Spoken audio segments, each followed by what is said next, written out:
जय हिंद, वंदे मातरम, जय श्री राम। भारत लर्निंग में आपका स्वागत है। और आज हम लोग पाइथन मॉड्यूल पार्ट 1 करने वाले हैं। तो देखिए, पाइथन मॉड्यूल जो टॉपिक था वो थोड़ा सा लेंदी चला जा रहा था, तो मैंने उसे 2 पार्ट में डिवाइड कर दिया है। तो होपफुली आप दोनों पार्ट को वॉच करेंगे। जल्दी ही पार्ट 2 भी आपका आ जाएगा, तो स्टे ट्यून्ड। अगर आपने हमारा कोई भी वीडियो मिस आउट किया है तो डिस्क्रिप्शन में लिंक अवेलेबल है। आप वहां से जाकर सारे वीडियोस को वॉच कर सकते हैं, इंक्लूडिंग पाइथन प्रैक्टिस सीरीज। और हमारा प्लेलिस्ट का भी लिंक आपको वहीं पे अवेलेबल मिल जाएगा। अगर आपको प्लेलिस्ट का लिंक डायरेक्टली चाहिए तो आई बटन में मैं लिंक प्रोवाइड कर देता हूँ, आप वहां से जाकर पाइथन ट्यूटोरियल का प्लेलिस्ट देख सकते हैं। तो भारत लर्निंग को सब्सक्राइब नहीं किया है तो कर दीजिए और let's get started. Python modules के बारे में पढ़ने वाला। तो पाइथन मॉड्यूल्स बेसिकली होता क्या है? तो पाइथन मॉड्यूल्स वो सारे फाइल्स को बोला जाता है जिसमें आपका डॉट पाई का एक्सटेंशन लगा हुआ हो। ये जो डॉट पाई है ये बेसिकली क्या है? एक्सटेंशन है। अगर कोई टेक्स्ट फाइल होता तो डॉट टी होता, यानी कि वो उसे बताता कि वो कौन से फाइल को बिलोंग करता है।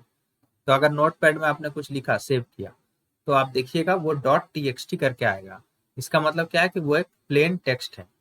उसी तरह अगर कोई पाइथन फाइल को आप सेव करते हैं तो आप देखिएगा कि वो डॉट पाई करके आएगा। तो इसका क्या मतलब है कि वो पाइथन फाइल है। अगर आप वर्ड में कोई तरह का कुछ बना रहे हैं और उसको अगर आप सेव करेंगे तो वो दिखाएगा डॉक एक्स, यानी कि वो एक डॉक्यूमेंट है, वर्ड फाइल है। ठीक है, तो इस तरह करके डिफरेंट डिफरेंट एक्सटेंशन होते हैं। तो जिसमें भी अगर डॉट पाई है वो आपका पाइथन मॉड्यूल्स है। तो आप बोलिएगा कि पाइथन फाइल्स हम इसे बोलते आ रहे हैं, तो हाँ, सेम ही चीज है, तो कोई अलग इसमें डिफरेंस नहीं है। जो भी पाइथन फाइल है वही आपका पाइथन मॉड्यूल है। यही पाइथन का एक अच्छा चीज है कि आप एक फाइल से दूसरे फाइल में शेयर कर सकते हैं। ठीक है, तो जैसे ये पाइथन मॉड्यूल हो गया, तो अब ये क्या है, दूसरे मॉड्यूल में हम इसे यूज कर सकते हैं, यानी कि दूसरे पाइथन फाइल में हम यूज कर सकते हैं। कैसे यूज कर सकते हैं उसी के बारे में हम लोग डिस्कस करने वाले हैं। ठीक है, तो अब सबसे पहले मॉड्यूल में क्या क्या शेयरेबल होता है।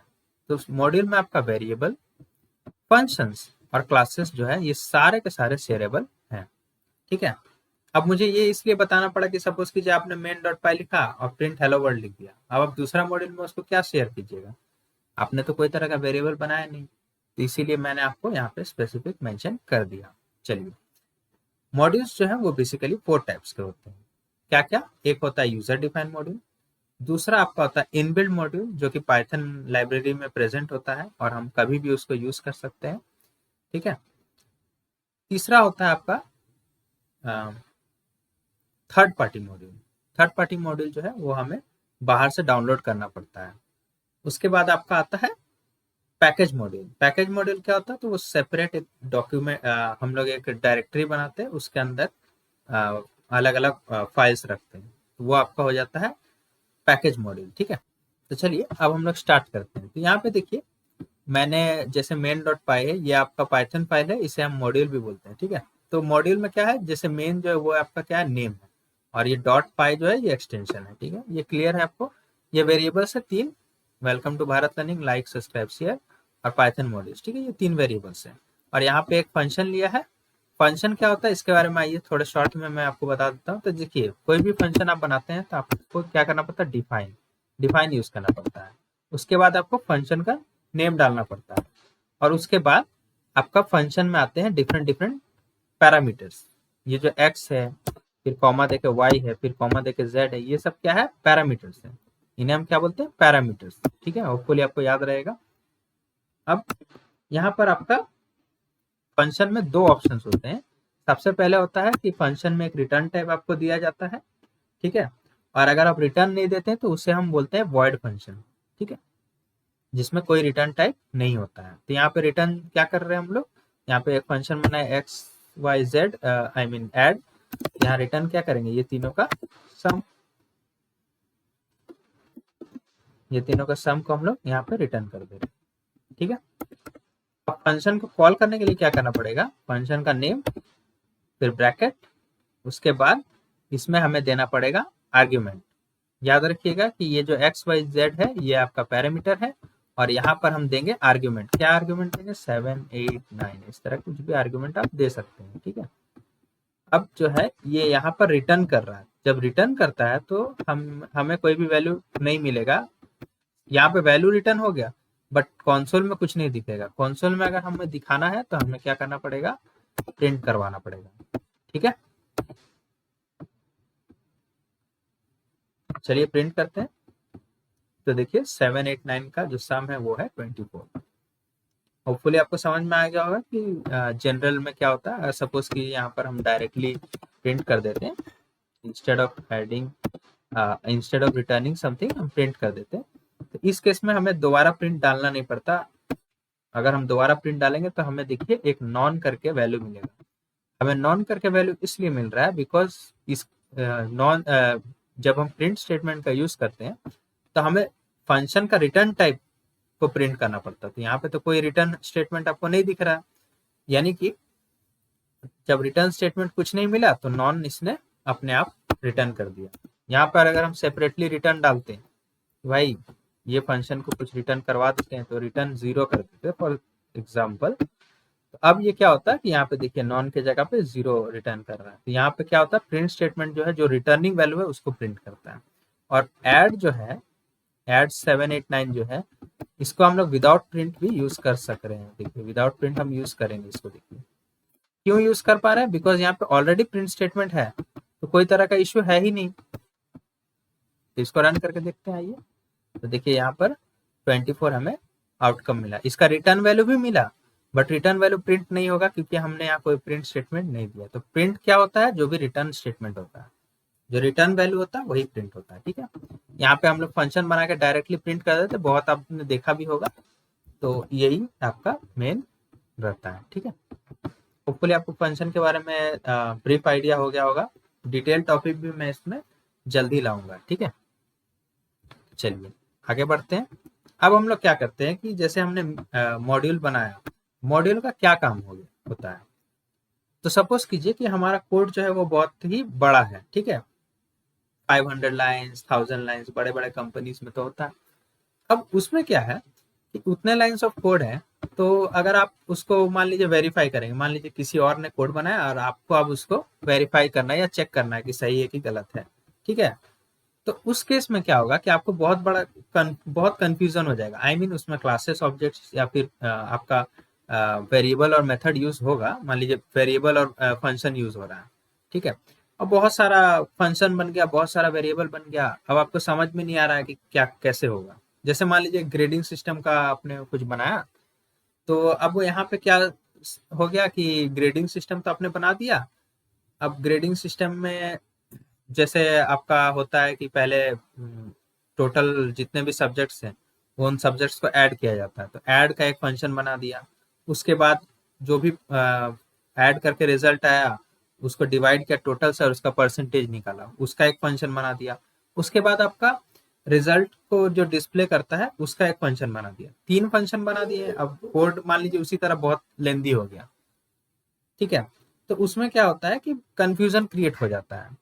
बट अगर मान लीजिए हमने 3 अलग अलग फाइल बनाया, जैसे कि सपोज कीजिए सम डॉट पाई, जिसमें हम रिजल्ट को कैलकुलेट करेंगे, दूसरा परसेंटेज डॉट पाई, उसमें हम परसेंटेज को निकालेंगे, तीसरा आपका हो जाता है डिस्प्ले डॉट पाई। तो इससे क्या होगा कि क्लियरिटी मिलेगा कि भाई अच्छा ये सम के लिए है, मतलब यहाँ पे टोटल हो रहा है, यहाँ पे आपका परसेंटेज निकल रहा है, और यहाँ पे आपका डिस्प्ले हो रहा है, ग्रेडिंग। ठीक है, तो इस तरह क्या होता है कि कोड जो है बहुत सिंपलर हो जाता है।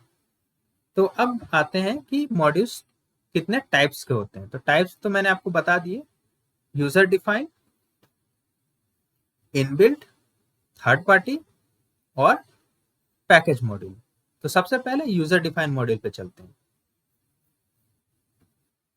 तो यूजर डिफाइन मॉड्यूल कैसे हम लोग बना रहे हैं, तो देखिए यहाँ पे ये जो मॉड्यूल है यही आपका यूजर डिफाइन मॉड्यूल है। ठीक है, ये आपका यूजर डिफाइन मॉड्यूल हो गया। अभी के लिए इसको हटा देते हैं। ये आपका यूजर डिफाइन मॉड्यूल हो गया। इसमें क्या क्या है, वेरिएबल्स यूज किया हुआ है, फंक्शन यूज किया हुआ है और क्लास भी यूज किया हुआ है। आइए हम इन तीनों को हमारे इस मॉड्यूल में यूज करते हैं, न्यू मेन डॉट पाई। चलिए, तो यहाँ पे सबसे पहले हमें क्या करना होगा, इंपोर्ट स्टेटमेंट का यूज करना पड़ेगा। इंपोर्ट करके आपको लिखना पड़ेगा जो भी मॉड्यूल का नाम है, यानी कि जो भी पाइथन फाइल का नाम है, यानी कि मेन। एक्सटेंशन आपको नहीं देना है। ठीक है, ये आपका हो गया पहला प्रोसेस स्टेप। सेकेंडली, अगर आपको मेन मॉड्यूल का कुछ भी यूज करना है तो आपको लिखना पड़ेगा मेन, और उसके बाद लिखना पड़ेगा डॉट। तो यहाँ पे देखिए जितने भी फाइल्स मेन में डिफाइन है वो सारे के सारे आपको यहाँ पे शो हो रहे होंगे। जैसे कि क्लास बनाया तो एनिमल है, उसके बाद जितने 3 वेरिएबल्स है तीनों वेरिएबल्स दिखा रहे हैं, और यहाँ पर डिस्प्ले में फंक्शन भी दिख रहा है। ठीक है, अब यहाँ पे हम लोग क्या करेंगे, इसको यूज करते हैं वेरिएबल करके। हम ये बना लेते हैं वेरिएबल 1, और यहाँ पे हम लोग 1 बाय 1 डिस्प्ले करते हैं। क्या डिस्प्ले करते हैं, सबसे पहले स्ट्रिंग 1 को डिस्प्ले करते हैं। ऑलराइट, तो स्ट्रिंग 1 को डिस्प्ले करने के लिए मेन डॉट स्ट्रिंग 1, स्ट्रिंग 1। ठीक है, अब यहाँ पे स्ट्रिंग 1 में देखिए एक पर्टिकुलर वैल्यू है, welcome to Bharat learning.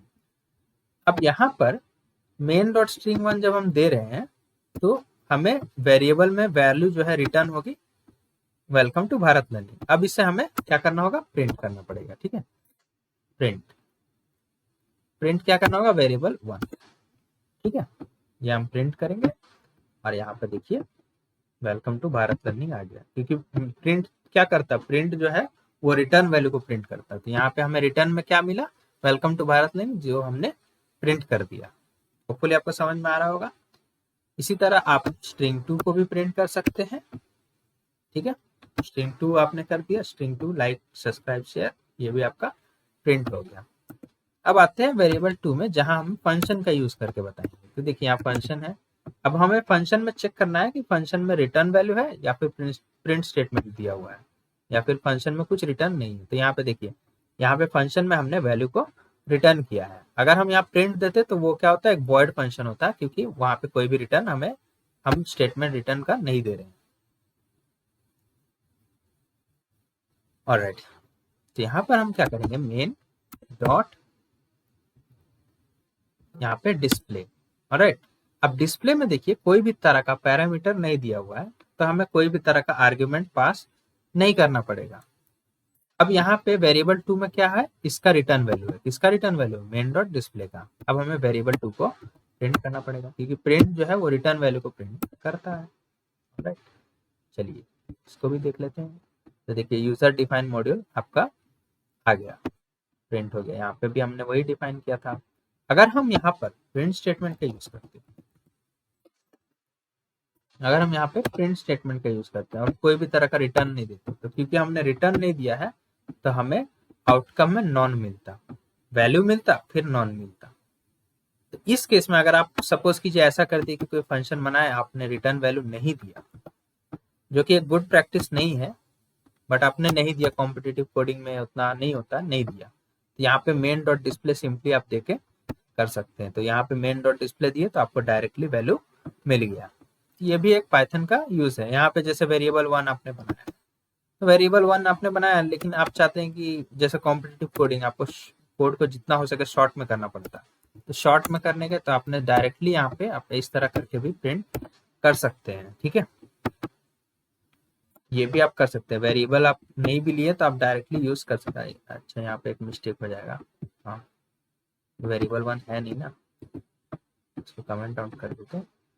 Alright, तो यहाँ पे देखिए डायरेक्टली हमारा प्रिंट हो गया। तो ये भी आपका एक तरीका है। ठीक है, बट ये गुड प्रैक्टिस नहीं होता है, तो आप, मेरा रिकमेंडेशन रहेगा कि आप एक वेरिएबल डिफाइन करके उसको करें। बट कॉम्पिटिटिव केसेस में आपको जितना हो सके शॉर्ट में करना पड़ता है। जितना कम लाइन्स ऑफ कोड यूज करें, जितना जल्दी कर सके, वो ज़्यादा बेटर होता है। ठीक है, तो उस केस में आप डायरेक्टली कर सकते हैं। ऑलराइट, तो आगे बढ़ते हैं। ये हो गया प्रिंट स्टेटमेंट का, रिटर्न स्टेटमेंट का। अब आते हैं क्लासेस में। तो यहाँ पे देखिए ये क्लास है। अब क्लास में कोई तरह का जो है, जैसे क्लास, जैसे यहाँ पे एक देखिए फंक्शन था, यहाँ पे पैरामीटर दिया हुआ था। ऑलराइट, तो क्लास में क्या सीन है, क्लास में सबसे पहले आपको बनाना पड़ेगा ऑब्जेक्ट। तो चलिए यहाँ पे एक ऑब्जेक्ट ले लेते हैं। ठीक है,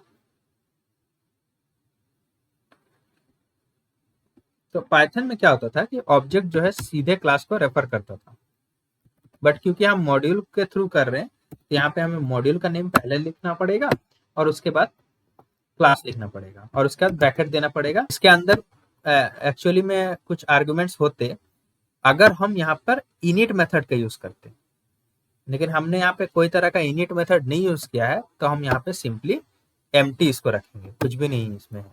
ऑलराइट, तो अब देखिए ये जो है इसको obj1 कर देते हैं। आपको एक और चीज भी समझा देते हैं शॉर्ट में। ये obj1 है, ठीक है, ये आपका ऑब्जेक्ट 1 है। इसी तरह क्या होता है क्लासेस एंड ऑब्जेक्ट्स में, हम लोग क्लासेस एंड ऑब्जेक्ट बनाने का मतलब ही ये रहता है कि कोड जो है बहुत अच्छे तरह से रीयूजेबल होता है। कोड क्लासेस एंड ऑब्जेक्ट में देखिए यहाँ पर ये 2 ऑब्जेक्ट्स बना लिए, दोनों ऑब्जेक्ट्स किस क्लास को पॉइंट कर रहे हैं, एनिमल को पॉइंट कर रहे हैं। ऑलराइट, अब यहाँ पर एक इसका क्लास का मेथड है, ये मेथड क्या है, सेल्फ और नेम, इसका जो पैरामीटर है सेल्फ और नेम है। तो देखिए सेल्फ एक ऐसा पैरामीटर है जिसका हमें कोई तरह का आर्गुमेंट नहीं देना पड़ता है, कोई तरह का आर्गुमेंट इसमें पास नहीं करना पड़ता, ये पाइथन अपने आप हैंडल कर लेता है। सेल्फ का काम होता है रेफरेंस करना कि उस वक्त कौन सा ऑब्जेक्ट इसको यूज कर रहा है। फॉर एग्जाम्पल जैसे ये ऑब्जेक्ट 1 है, ठीक है, अब यहाँ पर ऑब्जेक्ट 1 डॉट वॉक है, ठीक है, ऑब्जेक्ट 1 डॉट वॉक है। तो ऑब्जेक्ट 1 डॉट वॉक जो है, तो वॉक को कैसे पता चलेगा कि कौन सा ऑब्जेक्ट उसको कॉल कर रहा है, ठीक है, ये जो काम है ये बताने का काम किसका है, सेल्फ का। जैसे ये दोनों ऑब्जेक्ट अभी एक ही मेथड को कॉल कर रहे हैं, तो सेल्फ को कैसे पता चलेगा कि कौन वाला मुझे पहले कॉल कर रहा है, वॉक को तो नहीं पता चलेगा कि कौन वाला पहले कॉल कर रहा है, उसको ये बताएगा सेल्फ कि भाई अभी तुम्हें ऑब्जेक्ट 1 कॉल कर रहा है। जब ऑब्जेक्ट 1 प्रिंट हो जाएगा तो फिर उसके बाद ऑब्जेक्ट 2 जब कॉल कर रहा है तो सेल्फ बताएगा कि अभी तुम्हें ऑब्जेक्ट 2 कॉल कर रहा है, ठीक है। तो ये काम आपका सेल्फ का होता है, ये चेंज होते रहता है, जो भी ऑब्जेक्ट इसे कॉल करता है ये उसके जगह पे आ जाता है। होपफुली आपको समझ में आ रहा होगा। तो जैसे फॉर एग्जांपल अगर मैंने लिखा वॉक और यहाँ पे एक आर्ग्यूमेंट पास करना पड़ेगा नेम के जगह पे, तो सपोज कीजिए कैट मैंने नेम के जगह पे पास किया और यहाँ पर एक आर्ग्यूमेंट पास किया डॉग, ठीक है। तो अब जो है ये हो जाएगा सेल्फ, जैसे ये पैरामीटर है वॉक का, तो वॉक में सबसे पहले सेल्फ के जगह पे आ जाएगा obj1 और नेम क्या है कैट। तो इससे वॉक को जो है पता चल गया कि भाई ये जो है obj1 के लिए हमें प्रिंट करना है। फिर सेल्फ बताएगा सेकेंडली कि भाई डॉग जो है वो obj2 का है। होपफुली आपको समझ में आ रहा होगा कि जो ऑब्जेक्ट जिस समय कॉल करता है सेल्फ उसको पॉइंट करता है उस वक्त, जिससे क्लियरिटी मिलता है मेथड को कि कौन सा ऑब्जेक्ट उसको यूज कर रहा है, कौन सा ऑब्जेक्ट के लिए रिजल्ट को डिस्प्ले करना है। क्योंकि क्लासेस एंड ऑब्जेक्ट्स में बहुत सारे ऑब्जेक्ट्स बन सकते हैं और सब ऑब्जेक्ट्स अगर कॉल करेंगे तो आई मीन मेथड को समझ में आना चाहिए कि किस वक्त कौन सा वाला प्रिंट करना, कौन सा वाला पॉइंट कर रहा है, मतलब रेफरेंस कर रहा है। कि भाई होपफुली आपको क्लियरली समझ में आ रहा होगा। मैं और इसको अधिक आपको और डिटेल में समझना है तो क्लासेस एंड ऑब्जेक्ट करके वीडियो बनाया हो, उस वीडियो को आप डिस्क्रिप्शन से देख सकते हैं, वहां पे आपको और डिटेल में समझ में आ जाएगा। चलिए अब इसको प्रिंट करते हैं, ठीक है। तो देखिए आपका आ जाएगा cat is walking dog is walking, oh sorry print statement देना पड़ेगा क्योंकि यहाँ पे रिटर्न किया है, तो यहाँ पर हम प्रिंट स्टेटमेंट दे देते हैं। ये प्रिंट स्टेटमेंट देने के बाद पता चलेगा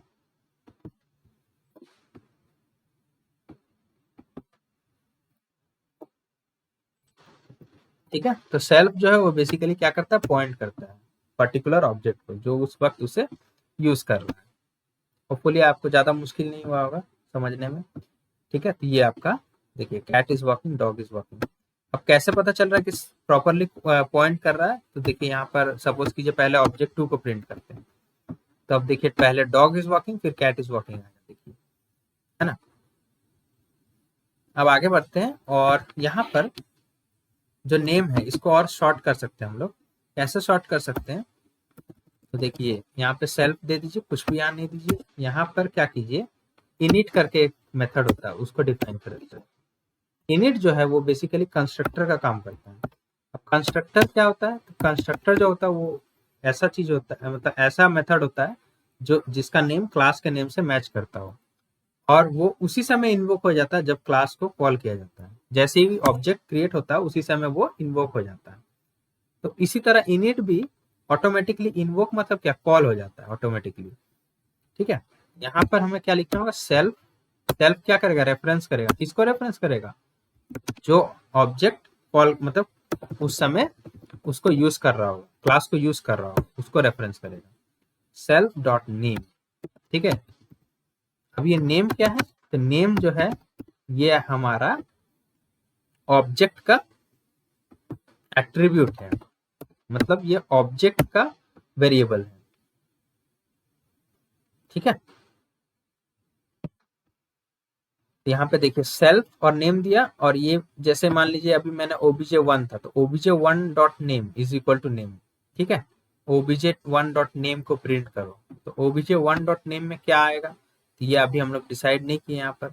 अब देखिए यहाँ पे क्या होगा, ये जो डॉग है, ये जो कैट है, इसको हम लोग हटा देंगे, क्योंकि अब इसकी जरूरत नहीं है हमें। यहाँ पे 1 कर देते हैं।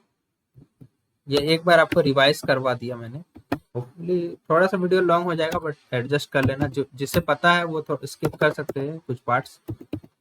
ठीक है, यहाँ पे ये हो गया, और यहाँ पे डॉग हो गया। देखिए जैसे ही हमने क्लास ऑब्जेक्ट बनाया, उसी समय इनिट मेथड आया, और इनिट मेथड ने बोला भाई यहाँ पे आर्ग्यूमेंट है नेम, तो नेम तुम्हें देना पड़ेगा। आई मीन यहाँ पे पैरामीटर है नेम, तुम्हें इसके अगेंस्ट आर्गुमेंट पास करना पड़ेगा। सेल्फ के लिए भले पास मत करो, बट नेम के लिए पास करना। सेल्फ के लिए पास करना नहीं पड़ता है। ठीक है, सेल्फ सिर्फ रेफरेंस करता है कि कौन सा ऑब्जेक्ट उस वक्त उसे मतलब क्लास को यूज कर रहा है। ठीक है, तो ये हो गया। अब देखिए obj1 में आपका क्या है, एट्रीब्यूट कैट है, तो obj1 डॉट वॉक में क्या होगा, सेल्फ डॉट वॉक, यानी obj डॉट वॉक में आपका आएगा कैट। ठीक है, और उसका मेथड यूज करके वहां पे देखिए obj1 डॉट नेम है इज वॉकिंग। ठीक है, ओके, इसको अभी छोड़ दीजिए। यहाँ पे क्या है, हमने बना लिया दो अलग अलग ऑब्जेक्ट्स। यहाँ पे हमने इनिट मेथड से आर्ग्यूमेंट पास किया कैट और डॉग। अब सेल्फ जो है वो रेफर करेगा अकॉर्डिंगली। ठीक है, अब इसको रन करते हैं, तो देखिए obj1 डॉट वॉक है, यहाँ पे देखिए इनिट के थ्रू हमने बनाया, और यहाँ पे देखिए कितना क्लीन हो गया कोड। होपफुली आपको समझ में आ रहा होगा, यहाँ पे कोई तरह का इशू नहीं है। जो ऑब्जेक्ट यूज करा सेल्फ उसी को रेफर करा, तो यहाँ पे हमने जो जैसे कि सेल्फ डॉट नेम लिखा, यहाँ सेल्फ के जगह पे obj1 आ जाएगा, जब obj1 क्लास मेथड को यूज करेगा तब। तो obj1 डॉट नेम क्या है भाई, obj1 डॉट नेम जो है वो क्या है, कैट है, तो इसीलिए यहाँ पे आ गया cat is walking. obj2 dot name क्या है, obj2 डॉट नेम क्या है, डॉग है, तो उस समय डॉग आ गया। होपफुली आपको समझ में आ गया होगा। चलिए, ये आपका एक एग्जांपल हो गया यूजर डिफाइंड मॉड्यूल का। होपफुली आपको समझ में आया होगा। ओके, अब हम बात करने वाले पाइथन इनबिल्ट मॉड्यूल्स की। तो बेसिकली इनबिल्ट मॉड्यूल्स क्या होते हैं, तो वो बेसिकली वो मॉड्यूल्स होते हैं जो पाइथन में ऑलरेडी प्रेजेंट होते हैं, यानी कि पाइथन स्टैंडर्ड लाइब्रेरीज में वो ऑलरेडी प्रेजेंट होते हैं। जैसे कि अभी हमारा 3.12 वर्जन हमने इंस्टॉल किया, तो उसके अंदर एक स्टैंडर्ड लाइब्रेरी होगा। ठीक है, पाइथन स्टैंडर्ड लाइब्रेरी होगा, उसके अंदर बहुत सारे मॉड्यूल्स हैं। ठीक है, उन मॉड्यूल्स को हम बोलते हैं इनबिल्ट मॉड्यूल्स, और हम उसे कोई भी मॉड्यूल में, यानी कि कोई भी कोड में हम उसे यूज, आई मीन कोई भी पाइथन कोड में हम उसे यूज कर सकते हैं। ठीक है, जिस तरह यहाँ पे देखिए मैंने इंपोर्ट कराया है ओएस और मैथ, सी मैथ, इस तरह। ठीक है, तो अब हम समझते हैं कि इसको कैसे यूज किया जाता है। तो जैसे सबसे पहले यहाँ पर हमारा है ओएस, ओएस मॉड्यूल। ठीक है, तो ओएस मॉड्यूल मतलब ऑपरेटिंग सिस्टम से रिलेटेड है। ये क्या करता है, जैसे कि एक छोटा सा मैं इसका फंक्शनैलिटी दिखाता हूँ। जैसे ओएस डॉट सिस्टम है, ठीक है, और इसके अंदर अगर मैंने लिखा पाइथन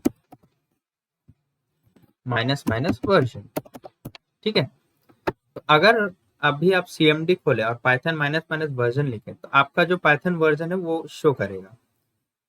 तो सिमिलरली जब ओएस डॉट सिस्टम करते हैं, तो सिस्टम जो है वो बेसिकली एक शेल स्क्रिप्ट के जैसा होता है, और हमारा विंडोज में सीएमडी होता है, मैक, लिनक्स, ये सब में अलग अलग होता है। तो ये जो है उस तरह परफॉर्म करता है, एक सीएमडी के जैसा, यानी कि कमांड प्रॉम्प्ट के जैसा। अब इसको रन जैसे ही करेंगे, तो कमांड प्रॉम्प्ट में जो रिजल्ट आएगा वही रिजल्ट यहाँ पे पाइथन कंसोल में डिस्प्ले होगा। ठीक है, जो कि है पाइथन 3.12 वर्जन। उसी तरह आपका आता है उसी तरह आपका आता है एक और OS डॉट, फिर से सिस्टम करते हैं, बहुत सारे हैं बट इसमें से कुछ ही आपको दिखा रहे हैं। जैसे सपोज कीजिए नोटपैड आपको खोलना है, तो नोटपैड अगर आपको खोलना है यही से, तो आप क्या करेंगे, यहाँ पे सिंपली लिख देंगे नोटपैड और रन कर देंगे। तो देखिए यहाँ पर नोटपैड ओपन हो जाएगा। देखिए ये आपका नोटपैड ओपन हो गया। ठीक है, तो ये छोटा सा एक एग्जाम्पल था। अब इसी तरह मैथ डॉट सी मैथ, ठीक है, मैथ और सी मैथ जो है इसका भी हम देखते हैं। तो यहाँ पे प्रिंट करना पड़ेगा math dot square root of 16 suppose. इसको कॉपी कर लेते हैं और यहाँ मैथ की जगह पे सी मैथ लगा देते हैं। ठीक है, तो देखिए मल्टीपल मॉड्यूल्स अगर आपको इंपोर्ट करना है तो इस तरह कॉमा देके आप मल्टीपल मॉड्यूल्स को भी इंपोर्ट कर सकते हैं।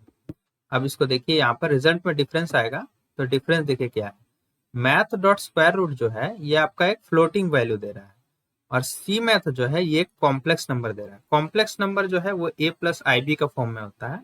कंप्यूटर में यहाँ पे देखिए ये a है और i के जगह पे कंप्यूटर में j यूज होता है। j का वैल्यू होगा √(-1). ठीक है, ये भी मैंने एक्सप्लेन किया है अपने प्रीवियस वीडियोस में, तो वो आप जाके देख सकते हैं।